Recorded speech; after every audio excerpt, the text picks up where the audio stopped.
Good morning সবাইকে। আজকে কি কি রান্না করব দুপুরে আপনাদের দেখাবো। তো এখন আরম্ভ করব। ভাতের জলটা বসিয়েছি আর ডালের জলটা বসিয়েছি। এখন চাউল কটা ধুয়ে দেব।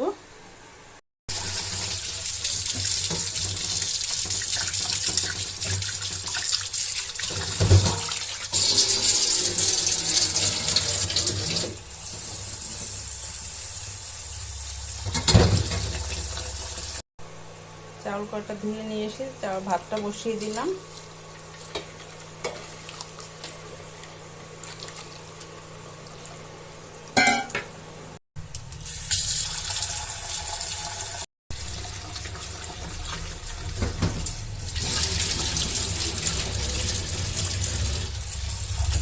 ডালটাও সুন্দর করে ধুয়ে নিয়েছি। জলটাও গরম হয়ে গেছে, এখন ডালটা দিয়ে দেবো।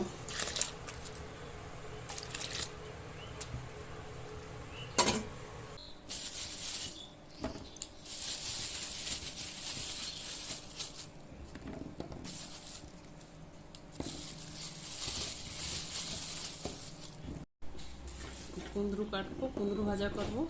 আমাদের উড়িষ্যায় এই সবজিটাকে কুঁদরু বলে, আপনারা কে কি বলেন আমাকে জানাবেন। এটা এখন কেটে নেব। কুঁদরু কাটা হয়ে গেছে, দেখুন কত সুন্দর করে কেটেছি।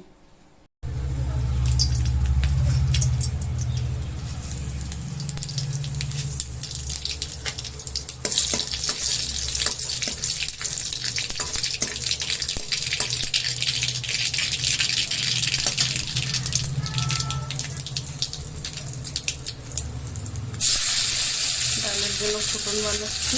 কয়েকটা পেঁয়াজ, একটা টমেটো দিয়ে দিলাম।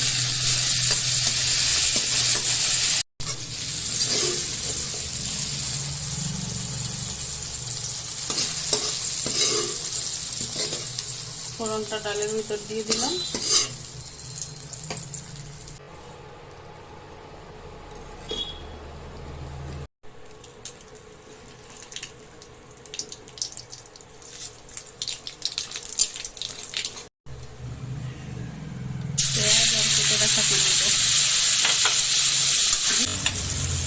পেঁয়াজটা ভাজা হয়ে গেছে, ভিতরে কেটে রাখা কুঁদরুগুলো দিয়ে দিলাম।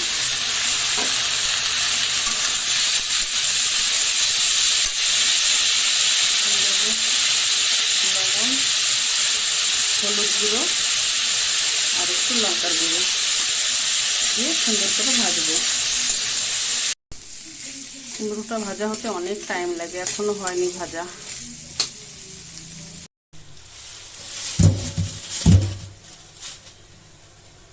পাঙ্গাস মাছ নিয়ে আসছে বাজার থেকে। এখন দেখি মাছটা কি করা যায়। ভালো করে ধুয়ে দিয়েতে নেই, তারপরে দেখি কি করবো। কুঁদরু ভাজাটা হয়ে গেছে, এখন এটা নামিয়ে রাখবো। পাঙ্গাস মাছটা ধুয়ে পরিষ্কার করে নিয়ে এসেছি। এতে লঙ্কার গুঁড়ো, হলুদ গুঁড়ো, নুন আর ধনে জিরের গুঁড়ো আর একটু আদা রসুন বাটা দেব। মাছটা ভাজা বসালাম।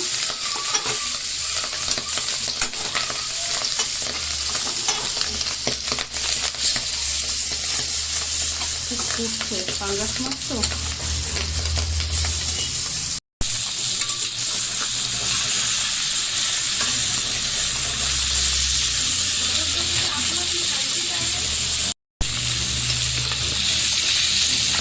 মাছটা ভালো ভাজা হয়ে গেছে, উল্টিয়ে দিচ্ছি।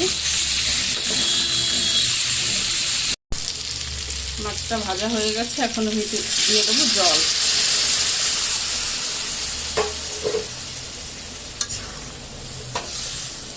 সামান্য অল্প জল, এখন দিয়ে দেবো সরষে বাটা।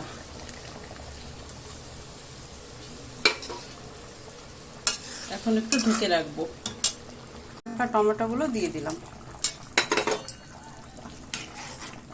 এখন একটা 10 মিনিটের মতন ঢাকা রাখবো। মাছের তরকারিটা হয়ে গেছে, এখন নামিয়ে রাখবো।